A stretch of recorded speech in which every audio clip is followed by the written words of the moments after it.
Praise the Lord. இயேசுவுக்குள் அன்பான இறை உறவுகளே, இறை வார்த்தையோடு இந்த நாளிலே உங்களை சந்திக்கிறேன். இறை வார்த்தையாக யோவான் எழுதின சுவிசேஷம் 8வது அதிகாரம் 12வது இறை வார்த்தை.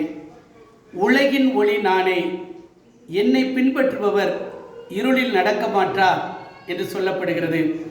உலகின் ஒளி யார்? அவர்தான் நம்முடைய ஆண்டவராகிய இயேசு கிறிஸ்து. தொடக்க நூலிலே இந்த உலகம் வெறுமையாக இருந்தது, இருள் பரவி இருந்தது என்று பார்க்கிறார். ஆண்டவர் சொல்லுகிறார், ஒளி தோன்று என்று ஒரு வார்த்தை சொல்லுகிறார், ஒளி தோன்றிற்று. அந்த ஒளிதான் இன்றைக்கு இயேசுவாக இருக்கிறார். என் அன்பு தேவ பிள்ளைகளே, ஒரு ஒளி இருட்டுக்குள் வரும் பொழுது அந்த இருள் வெளிச்சமாகும். இன்றைக்கு உங்களுடைய குடும்பத்தில் இருள் பரவி இருக்கிறதா? உங்களுடைய குடும்பத்தில் பிரச்சனைகள், போராட்டங்கள் என்று பலவிதமான இருள் சூழ்ந்து இருக்கிறதா?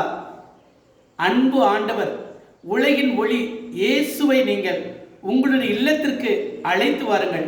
அது எப்படி அழைத்து வர முடியும்? அன்பு தேவ பிள்ளைகளே, என்னிடம் அன்றாடு, நான் உனக்கு பதில் தருவேன் என்று சொன்னார் அல்லவா?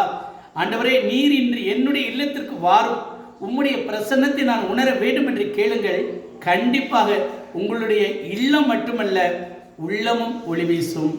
ஆமென்.